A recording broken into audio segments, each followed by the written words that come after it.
तो चलिए आज बात करते हैं एक ऐसे गांव की जहां सूरज ढलते ही सन्नाटे को चीरती हुई एक आवाज गूंजने लगती थी। ये कहानी है भैरवपुर की, एक ऐसी जगह जिसे एक रहस्यमयी आहट ने अपनी दहशत में जकड़ लिया था। आइए इस डर की कहानी को परत दर परत खोलते हैं। कहानी की पूरी बुनियाद इसी एक एहसास पर टिकी है, आहट। जैसा कि यहाँ कहा गया है, ये सिर्फ कदमों की आवाज नहीं थी, बल्कि किसी अनदेखे साये की मौजूदगी का वो सर्द एहसास था। एक ऐसा खौफ जो भैरवपुर की हवा में घुल चुका था। अब देखिए, हर डरावनी कहानी की एक धुरी होती है, एक केंद्र होता है। भैरवपुर के लिए वो थी ये खंडहर हो चुकी हवेली। कहते हैं, शाम ढलते ही गांव की गलियां तो वीरान होती ही थीं, पर इस हवेली के आसपास की हवा तक भारी हो जाती थी। डर के हमारे सफर की शुरुआत समझिए यहीं से होती है। तो ये जो शब्द है ना, आहट, ये इस पूरी कहानी का दिल है। ये सिर्फ एक शब्द नहीं, बल्कि डर का दूसरा नाम बन गया था। ये केवल कदमों की आवाज नहीं थी, बल्कि वो सनसनी थी, वो एहसास था कि कोई आपके ठीक पीछे खड़ा है, जिसे आप देख नहीं सकते। और हर कहानी में कोई ना कोई ऐसा होता है जो डर को चुनौती देता है। यहाँ वो थी रीना, एक ऐसी लड़की जो इन भूत प्रेत की कहानियों को मानती ही नहीं थी। दोस्तों से लगी एक मामूली सी शर्त उसे उस हवेली के दरवाजे तक ले आई। उसे क्या पता था कि वो दरवाजा नहीं, बल्कि एक कभी न खत्म होने वाली दहशत का रास्ता खोलने जा रही थी। और बस यहीं से एक मजाक एक भयानक हकीकत में बदल गया। टॉर्च की रोशनी में दीवार पर हिलती वो दूसरी परछाई कोई वहम नहीं थी। वो इस बात का पहला सबूत था कि रीना उस हवेली में अकेली नहीं थी, उसके साथ कोई और भी था, या शायद कुछ और। अब वो डर, वो सिर्फ हवेली की दीवारों के अंदर कैद नहीं रहा, वो बाहर निकल आया था, गांव की गलियों में। जो आहट पहले सिर्फ उस खंडर तक सीमित थी, अब वो गांव के हर दरवाजे पर दस्तक दे रही थी, और कोई भी उसका अगला शिकार हो सकता था। और ये डर बहुत तेजी से फैल रहा था, एक एक करके लोगों को अपनी चपेट में ले रहा था। रीना की परछाई से शुरू हुई ये कहानी रघु नाई के पागल हो जाने तक पहुंच गई। यहां तक कि अनिरुद्ध जैसा तर्क पर विश्वास करने वाला इंसान भी कांप उठा।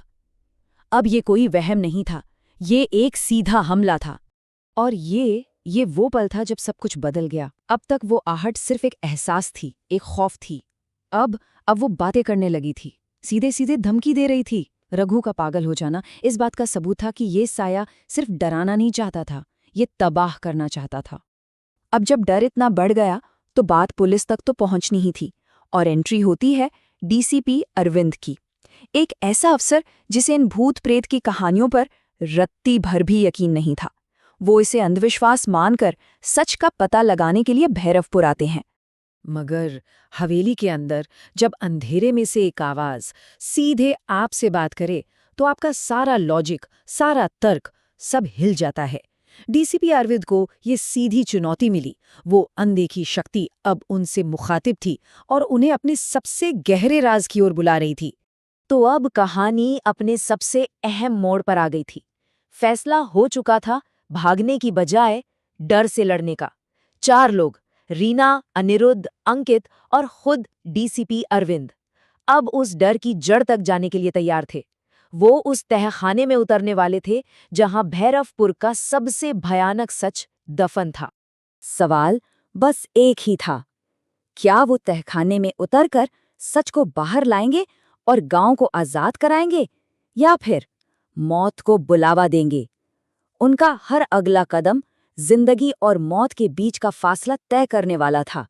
सोचिए जरा, एक एक करके वो उस अंधेरे में उतर रहे हैं जहां सालों से कोई नहीं गया था।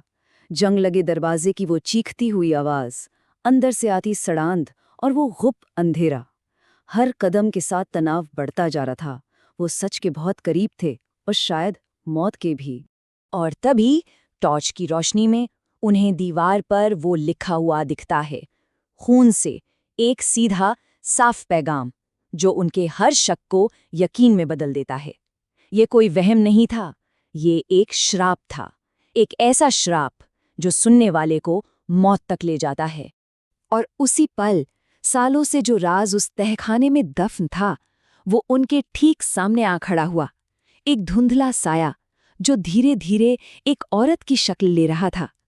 वो ललिता थी, हवेली की मालकिन, और वो आहट उसकी अपनी कहानी थी। अब आमना सामना होने वाला था।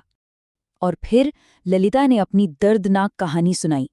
एक ऐसी कहानी जिसमें धोखा था, लालच था और एक जिंदा दफन की गई औरत की कभी न खत्म होने वाली चीखें थीं।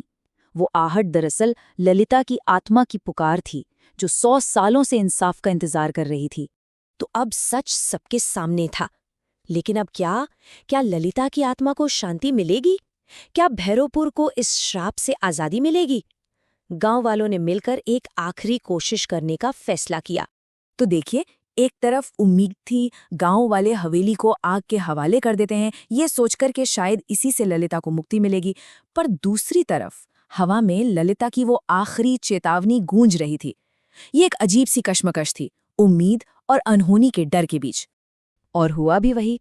उस रात सालों बाद भैरवपुर में एक अजीब सी खामोशी थी। कोई आहट नहीं, कोई डर नहीं। ऐसा लगा जैसे खौफ की लंबी रात के बाद ये शांति की एक सुबह थी। लगा जैसे सब कुछ खत्म हो गया। लेकिन क्या सच में? और जवाब मिला कुछ दिनों बाद, जब सब कुछ ठीक लग रहा था। तब रीना ने अपने ही कमरे में उस आवाज को फिर से सुना। वही धीमी, जानी पहचानी कदमों की आहट। हवेली जल चुकी थी, लेकिन आहट जिंदा थी। और इस एक आहट ने सब कुछ साफ कर दिया। श्राप हवेली में नहीं था, श्राप तो ललिता की आत्मा में था। और हवेली जलाकर गांव वालों ने अनजाने में उस आत्मा को आजाद कर दिया था। अब वो किसी भी जगह किसी को भी अपना शिकार बना सकती थी। तो आखिर में भैरवपुर की कहानी हमें क्या सिखाती है?